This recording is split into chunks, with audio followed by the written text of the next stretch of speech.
Hi hello welcome back to my channel. ಅನಿರೀಕ್ಷಿತ ಮದುವೆ. ಶರ್ಮಿಳಾ ನಿಜಕ್ಕೂ ಆ ಔಟ್ ಹೌಸ್ನಲ್ಲಿ ಏನಿವೆ ಅಂತ ಕೇಳ್ದ.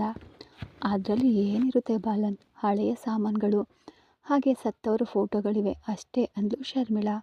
ಬಾಲನ್ ಏನೋ ಯೋಚಿಸ್ತಾ ಆ ಮಾತುಗಳನ್ನು ಗಮನಿಸೋದಿಲ್ಲ. ಆದರೆ ಸತ್ತವರು ಅಂದ ಕೂಡಲೇ ಎಚ್ಚೆತ್ಕೊಂಡು ಏನು ಶರ್ಮಿಳಾ ಏನಂದೆ, ಮತ್ತೊಮ್ಮೆ ಹೇಳು ಅಂದ. ಅದೇ ಬಾಲನ್, ಅಲ್ಲಿ ಸತ್ತವರ ಫೋಟೋಗಳು ಇವೆ ಅಂತ ಹೇಳಿದೆ ಅಂದ್ಲು. ಅಂದರೆ ಅದು ಅರುಂಧತಿ ಫೋಟೋನಾ ಅಂತ ಕೇಳ್ದ. ಹೌದು ಬಾಲನ್, ಅರುಂಧತಿ ಸತ್ತ ಮೇಲೆ ಆ ಫೋಟೋಗಳನ್ನು ಮನೆಯಲ್ಲಿದ್ದರೆ ನನಗೆ ಯಾಕೋ ಒಂಥರ ಅನಿಸಿ ರಾತ್ರಿ ಹೊತ್ತು ನಿದ್ರೆ ಬರ್ತಾ ಇರಲಿಲ್ಲ. ಅದಕ್ಕೆ ಆ ಫೋಟೋಗಳನ್ನೆಲ್ಲ ತೆಗೆಸಿ ಔಟ್ ಹೌಸ್ನಲ್ಲಿ ಹಾಕಿಸಿದೆ. ಅಲ್ಲಿಗೆ ಯಾರನ್ನೂ ಹೋಗಲು ಬಿಡದೆ ನಾನೇ ಆಗಾಗ ಹೋಗಿ ಅರುಂಧತಿ ಫೋಟೋ ಜೊತೆ ಮಾತನಾಡ್ತಾ ಇರ್ತೀನಿ.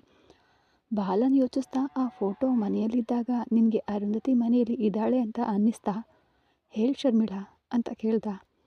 ನಿನಗೆ ಹೇಗೆ ಗೊತ್ತು ಬಾಲನ್, ನನಗಂತೂ ಮಧ್ಯರಾತ್ರಿ ಅರುಂಧತಿ ಮನೆಯಲ್ಲಿ ಓಡಾಡ್ತಿರುವಂತೆಯೇ ಅನ್ನಿಸ್ತಿತ್ತು. ಆ ಫೋಟೋಗಳನ್ನು ತೆಗೆದ ಮೇಲೆ ಹಾಗೆ ಅನ್ನಿಸ್ತಾ ಇಲ್ಲ. ಆ ಫೋಟೋಗಳಿಂದ ಹಾಗೆ ಆಗಿರಬಹುದು ಅಂತ ಅಂದ್ಕೊಂಡೆ.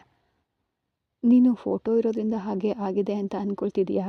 ಆದರೆ ನಾನು ಆ ಫೋಟೋದಲ್ಲಿ ಇರೋದು ಅರುಂಧತಿಯ ಆತ್ಮ ಅಂತ ಅಂದ್ಕೊಳ್ತಿದ್ದೀನಿ. ಆತ್ಮ ಅಂದ ಕೂಡಲೇ ಶರ್ಮಿಳಾ ಬೆಚ್ಚಿಬಿದ್ದು, ಏನು ಬಾಲನ್ ನೀನು ಏನು ಹೇಳ್ತಿರಿದ? ಅರುಂಧತಿಯ ಆತ್ಮ ಆ ಫೋಟೋದಲ್ಲಿ ಇದೆಯಾ ಅಂತ ಕೇಳಿದ್ಲು. ನಾನು ಇಂದು ಆ ಔಟ್ ಹೌಸ್ ಹತ್ರ ಹೋದಾಗ ನನಗೆ ಅನುಮಾನ ಬಂತು. ಈಗ ನೀನು ಹೇಳಿದ ಮಾತು ಕೇಳಿದರೆ ಅದು ನಿಜ ಅಂತ ಅನ್ನಿಸ್ತಿದೆ. ನೀನು ಹೇಳ್ದಂತೆ ನಿಜವಾಗಿಯೂ ಆತ್ಮ ಇದ್ದರೆ ನಾನು ಒಬ್ಬಳೇ ಆ ರೂಮ್ಗೆ ಹೋಗ್ತಿರ್ತೇನೆ ಅಲ್ವಾ, ಮತ್ತ್ಯಾಕೆ ನನ್ನನ್ನು ಏನೂ ಮಾಡಲಿಲ್ಲ ಅಂತ ಕೇಳಿದ್ಲು ಶರ್ಮಿಳಾ. ನಿನಗೆ ಏನಾದರೂ ಮಾಡಿದರೆ ತನ್ನ ಮಗ ಮತ್ತು ಮಗಳಿಗೆ ಏನಾಯಿತು ಅಂತ ತಿಳಿಯುವ ಅವಕಾಶ ತಪ್ಪಿ ಹೋಗುತ್ತೆ ಅನ್ನೋ ಕಾರಣಕ್ಕೆ ನಿನ್ನನ್ನು ಏನೂ ಮಾಡಿರಲಿಕ್ಕಿಲ್ಲ ಶರ್ಮಿಳಾ ಅಂತ ಬಾಲನ್ ಹೇಳ್ದ. ಬಾಲನ್, ನೀನು ಹೇಳೋದು ನಿಜನಾ? ಅರುಂಧತಿ ಆತ್ಮವಾಗಿ ಈ ಮನೆಯಲ್ಲಿ ಅಲೆದಿದ್ದಾಳಾ? ನೀನು ಹೇಳ್ತಾ ಇದ್ರೆ ನನಗೆ ಭಯ ಆಗ್ತಿದೆ. ಮನುಷ್ಯರನ್ನೇ ಕೊಲ್ಲುವ ಶರ್ಮಿಳಾಗೆ ಭಯ ಅಂದರೆ ನಗು ಬರ್ತಿದೆ. ಸಾಕು ನಿಲ್ಲಿಸು. ಬಾಲನ್, ಬದುಕಿರುವ ಮನುಷ್ಯರು ದಾರಿಗೆ ಅಡ್ಡ ಬಂದರೆ ಕೊಲ್ಲಬಹುದು, ಆದರೆ ಸತ್ತವ್ರನ್ನ ಕೊಲ್ಲಲು ಆಗಲ್ಲ ಅಲ್ವಾ? ಅವರೇ ನಮ್ಮನ್ನು ಕೊಲ್ಲಲು ನೋಡ್ತಾರೆ, ಅದಕ್ಕೆ ಭಯ ಅಂದ್ಲು. ನೀನು ಭಯ ಪಡುವ ಅಗತ್ಯ ಇಲ್ಲ.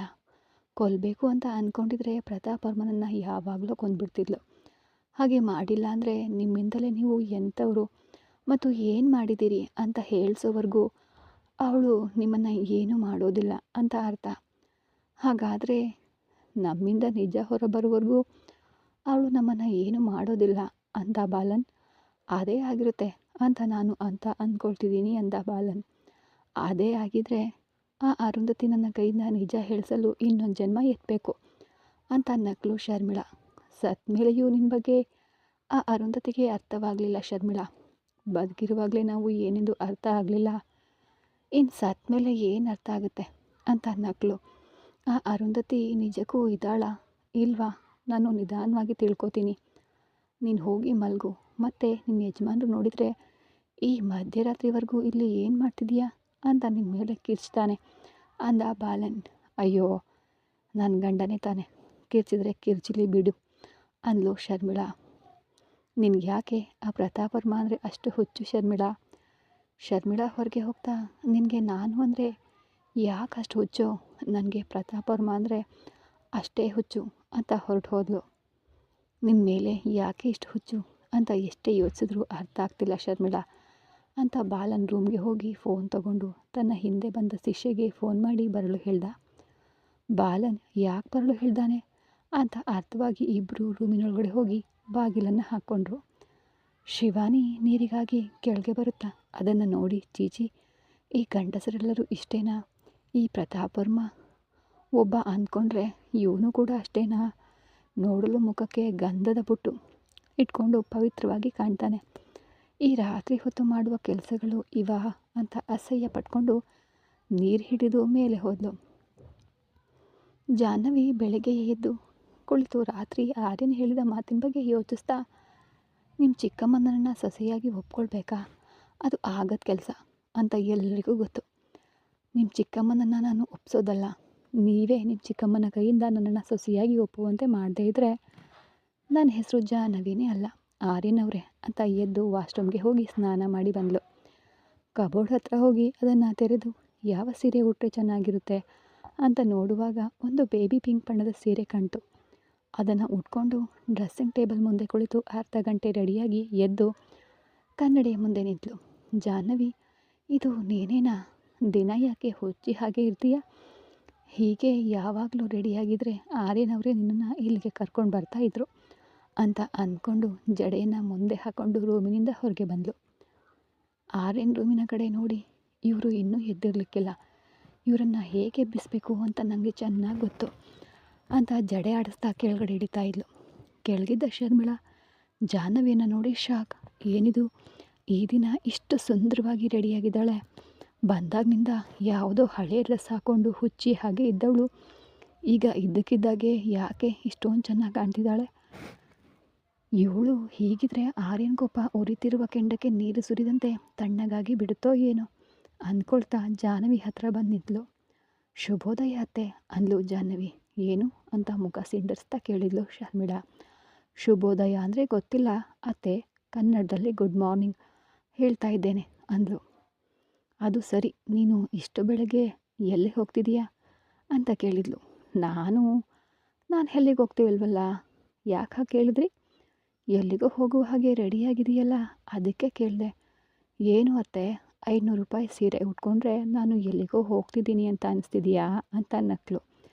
ಏನು 500 ರೂಪಾಯಿ ಸೀರೆ ಅಂದ ಕೂಡಲೇ ಶರ್ಮಿಳಾ ಆಶ್ಚರ್ಯದಿಂದ ತನ್ನ ಸೀರೆ ಹತ್ತ ನೋಡ್ಕೊಂಡ್ಳು. 20,000 ರೂಪಾಯಿ ಸೀರೆ ಉಟ್ಟರು ನನಗೆ ಅಷ್ಟು ಅಂದ ಬಂದಿಲ್ಲ, ಇವಳಿಗೆ 500 ರೂಪಾಯಿ ಸೀರೆಯಲ್ಲಿ ಇಷ್ಟು ಅಂದ ಹೇಗೆ ಬಂತು ಅಂತ ನೋಡ್ತಾ ನಿಂತಳು. ಯಾಕೆ ಹಾಗೆ ನೋಡ್ತಿದ್ದೀರಿ, ಕಾಫಿ ಏನಾದರೂ ಬೇಕಾ ಅಂತ ಕೇಳಿದ್ಲು. ನನಗೆ ಏನು ಬೇಡ ಅಂತ ಶರ್ಮಿಳಾ ಪ್ರತಾಪರ್ಮನ ರೂಮಿಗೆ ಹೋಗಿ ಕಿರಿಕಿರಿಯಿಂದ ಕುಳಿತುಕೊಂಡ್ಳು. ನಿಮಗೆ ಬೇಡ ಅಂದರೆ ನನ್ನ ಯಜಮಾನರಿಗೆ ತೊಗೊಂಡು ಹೋಗ್ತೀನಿ ಬಿಡಿ ಅಂತ ಹೇಳಿ ರಂಗಮ್ಮ ಕಾಫಿ ಇಟ್ಟಿದೆಯಾ ಅಂತ ಕೇಳಿದ್ಲು. ಇಲ್ಲಮ್ಮ, ಈಗಲೇ ಇಡ್ತೀನಿ ಅಂತ ಹೇಳ್ತಾ ಜಾಹ್ನವಿಯನ್ನು ನೋಡಿ, ಇಂದು ತುಂಬ ಚೆನ್ನಾಗಿ ಕಾಣ್ತಿದ್ದೀರಿ ಅಮ್ಮ, ನಿಮ್ಮನ್ನು ಹೀಗೆ ಅಯ್ಯನವರೇನಾದರೂ ನೋಡಿದರೆ ಅಂತ ನಕ್ಳು. ನಿಮ್ಮ ಅಯ್ಯನವರಿಗಾಗಿಯೇ ಈ ರೀತಿ ರೆಡಿಯಾಗಿದ್ದೀನಿ, ನಿಜವಾಗ್ಲೂ ನನ್ನ ಕಡೆ ನೋಡ್ತಾರಾ? ನೋಡಿದರೂ ಏನಾದರೂ ಮಾತನಾಡ್ತಾರಾ ಇಲ್ವೋ ಅನ್ನೋ ಅನುಮಾನ ಇದೆ ಅಂತ ರಂಗಮ್ಮ ಕೊಟ್ಟ ಕಾಫಿ ತಗೊಂಡು ಆರ್ಯನ್ ರೂಮಿಗೆ ಹೋದಳು. ಮೊದಲ ಬಾರಿ ಈ ಮನೆಗೆ ಬಂದಾಗ ಈ ರೂಮ್ನಲ್ಲಿ ಆರ್ಯನ್ ಏನು ಮಾಡಿದ್ನೋ ನೆನಪಾಗಿ ಅವಳ ಕೆನ್ನೆಗಳು ಕೆಂಪಾದವು. ಬೆಡ್ ಮೇಲೆ ದಿಂಬನ್ನು ಅಪ್ಕೊಂಡು ಮಲಗಿದ ಆರ್ಯನನ್ನು ನೋಡಿ ಬೆಚ್ಚಗೆ ನನ್ನನ್ನು ಅಪ್ಕೊಂಡು ಮಲಗಬೇಕಾದವರು ಈ ದಿಂಬನ್ನು ಅಪ್ಕೊಂಡು ಮಲಗಿದಾರಲ್ಲ ಅಂತ ನಿಟ್ಟುಸಿರನ್ನ ಬಿಡ್ತಾ ಕಾಫಿ ಕಪ್ ಹಿಡಿದು ಬೆಡ್ ಹತ್ರ ಹೋಗಿ ಬಳೆಗಳ ಸದ್ದು ಮಾಡಿದ್ಲು. ಈ ಸದ್ದು ಆರ್ಯನಿಗೆ ಕೇಳಿಸ್ತೋ ಇಲ್ವೋ ಗೊತ್ತಿಲ್ಲ, ಆದರೆ ಅವನಲ್ಲಿ ಯಾವುದೇ ಚಲನೆ ಇಲ್ಲ. ಮತ್ತೆ ಬಳೆಗಳ ಚಂದದ ಸದ್ದು ಮಾಡಿದ್ಲು. ಈ ಬಾರಿ ಆರ್ಯನ್ ಸ್ವಲ್ಪ ಅಲ್ಗಾಡಿ ಮತ್ತೆ ಮಲಗಿದ. ಜಾಹ್ನವಿ ಕಪ್ ಕೆಳಗಿಟ್ಟು ಆರ್ಯನ್ ಹತ್ರ ಹೋಗಿ ಎರಡೂ ಕೈಗಳಿಂದ ಬಳೆಗಳನ್ನು ಜೋರಾಗಿ ಸದ್ದು ಮಾಡಿದ್ಲು. ಆರ್ಯನ್ ಕಿರಿಕಿರಿ ಅನುಭವಿಸ್ತಾ, ಏನಿದು ಈ ಹುಚ್ಚು ಕೆಲಸ ಅಂತ ಕಿರಿಕಿರಿಯಿಂದ ಕಿರ್ಚ್ತಾ ಕಂಡುಬಿಟ್ಟ. ಎದುರಿಗೆ ನಗ್ತಾ ನಿಂತಿದ್ಲು ಜಾಹ್ನವಿ. ಕಣ್ಣ ಉಜ್ಕೊಂಡು ಮತ್ತೆ ನೋಡ್ದ. ತನ್ನ ಎದುರಿಗಿರೋದು ಜಾಹ್ನವಿನೇ ಅಂತ ಖಚಿತಪಡಿಸ್ಕೊಂಡು ಅವಳು ಹಾಗೆಯೇ ಬಗ್ಗೆ ನಿಂತಿರೋದನ್ನು ನೋಡಿ ಆರ್ಯ ಕಣ್ಣುಗಳು ಒಂದೇ ಕಡೆ ಸ್ಥಿರವಾಗಿ ನಿಂತು. ಆರ್ಯನ ಹಾಗೆ ನೋಡ್ತಿರೋದನ್ನು ಗಮನಿಸಿದ ಜಾಹ್ನವಿ ಕೂಡಲೇ ಸರಿಯಾಗಿ ನಿಂತ್ಕೊಂಡ್ಳು. ಜಾಹ್ನವಿ ಹಿಂದೆ ಸರಿತಿದ್ದಂತೆ ಆರ್ಯನ ಮೇಲೆ ಎದ್ದು ಕುಳಿತು ಜಾಹ್ನವಿಯನ್ನು ರೆಪ್ಪೆ ಬಡಿಯದೆ ನೋಡ್ತಿದ್ದ. ಆಗ ಜಾಹ್ನವಿ ಆರ್ಯನ್ ಕಣ್ಣು ಮುಂದೆ ತನ್ನ ಬಳೆಗಳು ಸದ್ದು ಮಾಡಿದ್ಲು. ಇಷ್ಟು ಹೊತ್ತಾದರೂ ಪತಿಯವರಿಗೆ ಎಚ್ಚರ ಆಗಲಿಲ್ವಾ ಅನ್ನುತ್ತಾ ಕಾಫಿ ಕಪ್ ಮುಖದ ಮುಂದೆ ಹಿಡಿದು, ಕುಡೀರಿ, ಇಲ್ದಿದ್ರೆ ಆರಿ ಹೋಗುತ್ತೆ ಅಂದ್ಲು. ಬೇಬಿ ಪಿಂಕ್ ಬಣ್ಣದ ಸೀರೆಯಲ್ಲಿ ಅತಿ ಮುದ್ದಾಗಿ ಕಾಣ್ತಿದ್ದ ಜಾಹ್ನವಿಯನ್ನು ನೋಡಿದರೆ ಆರ್ಯನ್ ಮನಸ್ಸು ಹತೋಟಿಯಲ್ಲಿ ಇರಲಿಲ್ಲ. ಜಾಹ್ನವಿಯನ್ನು ಎಳೆದು ತನ್ನ ಮಡಿಲ ಮೇಲೆ ಕೂರಿಸ್ಕೊಂಡು ತನ್ನನ್ನು ಕಾಡ್ತಿರುವ ಆ ಪುಟ್ಟ ತುಟಿಗಳನ್ನು ಅಪ್ಪಿ ಆ ಗುಲಾಬಿ ಬಣ್ಣದ ತುಟಿಗಳಿಗೆ ಕೆಂಪು ಬಣ್ಣ ನೀಡಬೇಕು ಅಂತ ಅವನ ಮನಸ್ಸು ತುಡಿತಾ ಇತ್ತು. ಆದರೆ ರಾತ್ರಿ ಹೇಳಿದ ಮಾತುಗಳು ನೆನಪಾಗಿ, ನೀನು ಯಾಕೆ ಬಂದೆ ನನ್ನ ರೂಮ್ನಲ್ಲಿ ಅನ್ನುತ್ತಾ ಮೇಲಿದ್ದ. ಅದೇನು ಪ್ರಶ್ನೆ ಸ್ವಾಮಿ, ನೀವೇ ಅಲ್ವಾ ಈ ಮನೆಯ ಸೊಸೆಯಾಗಿ ನಿಮ್ಮ ಚಿಕ್ಕಮ್ಮನನ್ನು ಮೆಚ್ಚಿಸು ಅಂದಿದ್ದು. ಅದಕ್ಕೆ ಈ ಮನೆಯ ಸೊಸೆಯಾಗಿ ನಿಮಗೆ ಅಂದರೆ ನನ್ನ ಗಂಡನಿಗೆ ಸೇವೆ ಮಾಡಬೇಕು ಅಲ್ವಾ, ಅದಕ್ಕೆ ನಿಮಗಾಗಿ ಕಾಫಿ ತಂದೆ. ನಿನ್ನ ಸೇವೆ ನನಗೇನೂ ಅಗತ್ಯ ಇಲ್ಲ, ಮೊದಲು ಹೊರಗೆ ಹೋಗು ಅನ್ನುತ್ತಾ ಮನಸ್ಸಿನಲ್ಲಿ ನೀನು ಇಲ್ಲೇ ಇದ್ದರೆ ನನ್ನನ್ನು ಹತೋಟಿಯಲ್ಲಿಟ್ಕೊಳ್ಳೋದು ನನಗೆ ಕಷ್ಟ ಆಗುತ್ತೆ ಜಾನು ಅಂದ್ಕೊಳ್ತಾ ಅವಳನ್ನು ನೋಡ್ದ. ಜಾಹ್ನವಿ ಜಡೆಯನ್ನು ಮುಂದೆ ಹಾಕ್ಕೊಂಡು ಸೊಂಟದ ಮೇಲೆ ಕೈ ಇಟ್ಟು ಒಂದು ಕೈಯಲ್ಲಿ ಕಾಫಿ ಕಪ್ ಹಿಡಿದು, ನೀವು ಈ ಕಾಫಿ ಕುಡಿದ್ರೆ ಮಾತ್ರ ನಾ ಹೋಗ್ತೀನಿ ಅಂದ್ಲು. ಅವಳನ್ನು ಹಾಗೆ ನೋಡ್ತಾ ಆರ್ಯನ ಕಣ್ಣುಗಳು ಅವಳ ಸೊಂಟದ ಕಡೆ ಹೋದವು. ಜಾಹ್ನವಿ ಹುಟ್ಟಿದ ತೆಳುವಾದ ಸೀರೆ ಆದ್ದರಿಂದ ಅದು ಸ್ವಲ್ಪ ಪಾರದರ್ಶಕವಾಗೇ ಇತ್ತು. ಅದಕ್ಕೆ ಆರ್ಯನ ದೃಷ್ಟಿ ಅವಳ ಹೊಟ್ಟೆಯ ಭಾಗದಲ್ಲಿ ಕಾಣ್ತಾ ಇದ್ದ ಆ ಗುಲಾಬಿ ಬಣ್ಣದ ಮೇಲೆಯೇ ಇತ್ತು. ಜಾಹ್ನವಿ ಅವನ ದೃಷ್ಟಿ ಎಲ್ಲಿದೆ ಅಂತ ಗಮನಿಸಿ ಸೀರೆಯನ್ನು ಸರಿಪಡಿಸ್ಕೊಂಡ್ಳು. ಜಾಹ್ನವಿ ಹಾಗೆ ನಿಂತಿರೋದು ಸತ್ಯಭಾಮಿ ಅಂತ ಕಾಣ್ತು. ಸತ್ಯಭಾಮಿ ಕೃಷ್ಣನನ್ನು ವಶಪಡಿಸ್ಕೊಂಡಂತೆ ಈ ಜಾಹ್ನವಿ ಕೂಡ ನನ್ನನ್ನು ಹಾಗೇ ಮಾಡೋ ಹಾಗಿದ್ದಾಳಲ್ಲ ಅಂದ್ಕೊಂಡು, ಸರಿ ಮೊದಲು ಕಾಫಿ ಕುಡಿದ್ರೆ ಇವಳು ಇಲ್ಲಿಂದ ಹೋಗ್ತಾಳೆ ಅಂತ ನಿರ್ಧರಿಸಿ, ಸರಿ ಕೊಡು ಕುಡಿತೀನಿ ಅಂತ ಕುಡಿದ ತಕ್ಷಣ ನೀನು ಹೋಗಬೇಕು ಅಂದ.